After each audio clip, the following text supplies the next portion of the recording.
सो आज का टॉपिक है हाउ टू डेवलप या फिर हम कह सकते हैं बूस्ट और raise quality universities and colleges in India. तो बहुत इंटरेस्टिंग टॉपिक है आज का, और आज के टॉपिक के थ्रू हमें यह पता चलेगा कि यूनिवर्सिटीज और कॉलेज को उनकी क्वालिटीज को कैसे हम इंक्रीज कर सकते हैं। तो ऑलरेडी हमने पार्ट 1 स्कूल एजुकेशन के बारे में देख चुके हैं एनईपी में, that is national education policy में।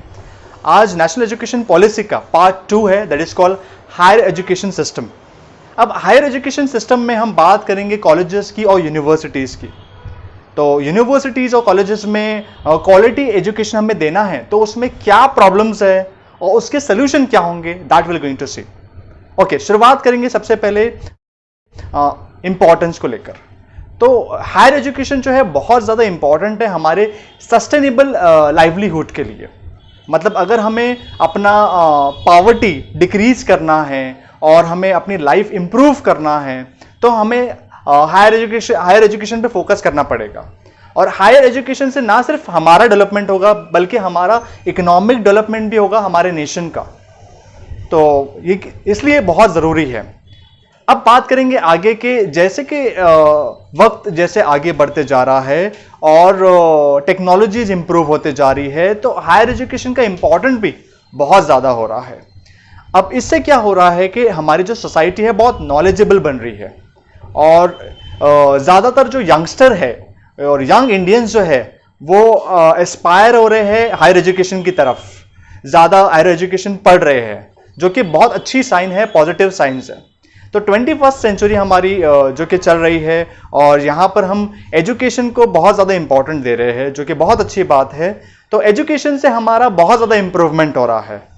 तो हमारा जो थॉट्स है, हमारी जो थिंकिंग है वो इंप्रूव हो रही है, हमारा वेल राउंडेड डेवलपमेंट हो रहा है, हमारी जो क्रिएटिविटी है वो इंप्रूव हो रही है, और साथ ही साथ हमारा जो एथिकल जो सोचने का पैटर्न है सही और गलत का वो इंप्रूव हो रहा है। हम कॉन्स्टिट्यूशनल जो वैल्यूज है उसे समझ रहे हैं और उसे फॉलो कर रहे हैं। हम साइंटिफिक नेचर्स के बारे में, साइंटिफिक एटीट्यूड के बारे में, क्रिएटिविटी के बारे में, स्पिरिट ऑफ सर्विस के बारे में हम सोच रहे हैं, जो कि बहुत ज़्यादा और पॉजिटिव साइंस है।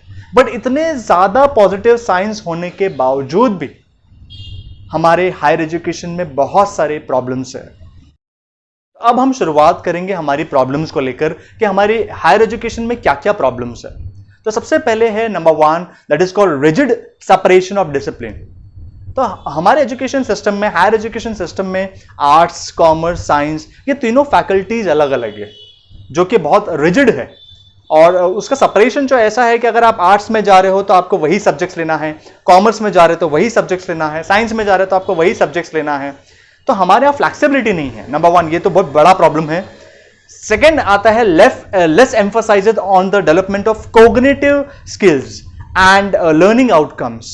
तो हमारे एजुकेशन सिस्टम में जो कोग्निटिव, हमारा जो ब्रेन डेवलपमेंट या थिंकिंग जो है हमारी इंप्रूव करना, और लर्निंग आउटकम पे हम फोकस नहीं करते। हमारा प्रॉब्लम ये है कि हम मार्क्स पे फोकस करते हैं और एग्जाम पे फोकस करते हैं कि बस एग्जाम में मार्क्स अच्छे आ जाए, जो कि शॉर्ट टर्म के लिए अच्छा है बट लॉन्ग टर्म के लिए जो कि बहुत गलत है। थर्ड पॉइंट आता है हमारा lesser emphasises on research at most universities and colleges. तो यूनिवर्सिटीज है, कॉलेजेस है, लेकिन यहां पर हम ज्यादा रिसर्च पे फोकस नहीं कर रहे हैं, बस लर्निंग पे फोकस कर रहे हैं या सिर्फ कंटेंट पे फोकस कर रहे हैं। तो रिसर्च भी होना बहुत ज्यादा इंपॉर्टेंट है। अब आते हैं 4th रीजन पे, that is called limited access particularly in socio economically disadvantage areas. यानी वो एरिया जो डिसएडवांटेज सोसाइटी से बिलोंग करते हैं, ग्रुप से बिलोंग करते हैं, जो फाइनेंशियली प्रॉब्लमेटिक है या उनका जो भी प्रॉब्लम्स है, उनके बारे में हमारे जो हायर एजुकेशन में अभी फिलहाल करेंटली इतनी ज़्यादा अपॉर्चुनिटीज़ नहीं है, तो उसे हमें इंप्रूव करना है। 5th जो हमारा प्रॉब्लम है, that is called an ineffective regulatory system. तो सिस्टम तो है हमारा बट इनइफेक्टिव है, इतना इम्पैक्टफुल नहीं है। तो ये 5 मेजर प्रॉब्लम्स है जो हमें हायर एजुकेशन में देखने मिल रहा है। अब हम देखेंगे इसके सॉल्यूशंस कि कैसे ये प्रॉब्लम को सॉल्व कर सकते हैं। तो शुरुआत करेंगे नंबर 1 से कि मल्टी डिसिप्लिनरी यूनिवर्सिटीज और कॉलेजेस के बारे में, कि हमारे पास large multi disciplinary universities and colleges का होना बहुत ज़्यादा ज़रूरी है। और ये यूनिवर्सिटीज़ ऐसा ना हो कि सिर्फ बहुत दूर दूर डिस्टेंस पे हो, एटलीस्ट हर यूनिवर्सिटीज़ और कॉलेज एक प्रॉपर डिस्ट्रिक्ट में हो, हर डिस्ट्रिक्ट में हो, बल्कि हर शॉर्ट डिस्टेंस पे हो, ताकि इजीली एक्सेसिबल हो। नंबर 1। नंबर 2, हम बात करेंगे कि मल्टी डिसिप्लिनरी जो है वो अंडर ग्रेजुएट एजुकेशन पे बहुत ज़्यादा फोकस करे, जो कि बहुत ज़्यादा इंपॉर्टेंट है हमारे अंडर ग्रेजुएट एजुकेशन को लेकर। थर्ड आते हैं ना, that is scholarship for disadvantage and under privilege students. तो वो स्टूडेंट्स जो वीकर सेक्शन से आते हैं, जो डिसएडवांटेज ग्रुप से बिलोंग करते हैं, अंडर प्रिविलेज स्टूडेंट्स हैं, उनको स्कॉलरशिप दी जाए ताकि उनको फाइनेंशियल प्रॉब्लम ना हो और वो स्टडीज पे फोकस करें। फोर्थ हमारा solution that is called online education. तो ऑनलाइन एजुकेशन का होना बहुत ज़्यादा ज़रूरी है, ताकि जो भी, जैसे लाइक फॉर एग्जांपल अभी पेंडेमिक है, तो ऐसे कोई भी पेंडेमिक हो, कोई भी प्रॉब्लम्स हो, तो हमारे पास दोनों हो, ऑनलाइन भी हो, ऑफलाइन भी हो, और इजीली हम स्विच हो सके online to offline, offline to online. और साथ ही साथ डिस्टेंस ओपन लर्निंग हो, ताकि वो स्टूडेंट्स जो जॉब करना चाहते हैं और पढ़ाई के साथ साथ, जॉब के साथ साथ वो स्टडीज भी करते जाए, जॉब भी करते जाए, उनके लिए ईजी हो। एंड फिफ्थ सोल्यूशन आता है हमारा इंफ्रास्ट्रक्चर के ऊपर और लर्निंग मटेरियल्स के ऊपर, कि हमारा इंफ्रास्ट्रक्चर जो हायर एजुकेशन का बहुत अच्छा होना चाहिए। साथ ही साथ जो लर्निंग मटेरियल है वह एक्सेसिबल हो सबके लिए, चाहे वो in the form of books हो या in the form of digital हो, सारे फॉर्म्स में अवेलेबल हो।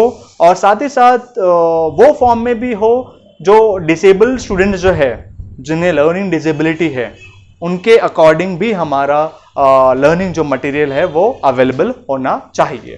तो आज हमने टॉपिक में हमने हायर एजुकेशन के बारे में समझा कि हायर एजुकेशन को हम कैसे इम्प्रूव कर सकते हैं, उसमें प्रॉब्लम्स क्या है, सॉल्यूशंस क्या है। अब आते हैं हमारे क्वेश्चन की तरफ। Now it's time for question. तो आज आपका फर्स्ट क्वेश्चन ये है कि हायर एजुकेशन की वजह से हमारा डेवलपमेंट होगा या हमारे में इम्प्रूवमेंट होगा। तो मैंने बहुत सारी वैल्यूज़ के बारे में बात किया हूँ, तो आपको एनी 2 वैल्यूज़ बताना है कि वो कौन सी 2 वैल्यूज़ है जो हमें मिल सकती है अगर हम हायर एजुकेशन लेंगे।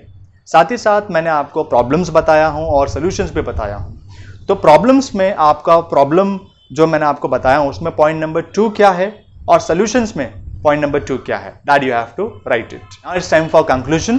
तो आज के टॉपिक के थ्रू हमें क्या पता चलता है? हमें यह पता चलता है कि हमें हायर एजुकेशन पे बहुत ज़्यादा फोकस करना है, क्योंकि प्रॉब्लम क्या होता है कि जो प्राइमरी एजुकेशन है, that is 1st to 5th standard तक, वहाँ पर तो हमारा चलो यूनिवर्सल एजुकेशन पे हम फोकस कर रहे हैं, बहुत अच्छा हो रहा है स्लोली एंड स्लोली। बट जैसे हम क्लासेस आगे बढ़ते जा रही है स्कूल लेवल पे, स्पेशली कॉलेजेस लेवल पे, तो वहाँ पर जो है हमारा अगर हम देखें रेशियो, लिटरेसी रेशियो या फिर वो स्टूडेंट्स जो कि नंबर ऑफ स्टूडेंट्स देखें तो वो बहुत डिक्लाइन हो रहा है।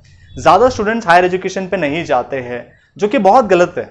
तो हमें आज के टॉपिक के तो हमने अपनी प्रॉब्लम्स देखा और हमने सोल्यूशंस भी देखा। तो ये प्रॉब्लम्स का हमें सोल्यूशन फाइंड करना है और इस तरह से हम अपने हायर एजुकेशन को इम्प्रूव कर सकते हैं। हायर एजुकेशन से ना सिर्फ हमारा पर्सनली डेवलपमेंट होगा, बल्कि हमारे नेशन का भी डेवलपमेंट होगा, तो जो कि बहुत इम्पॉर्टेंट है।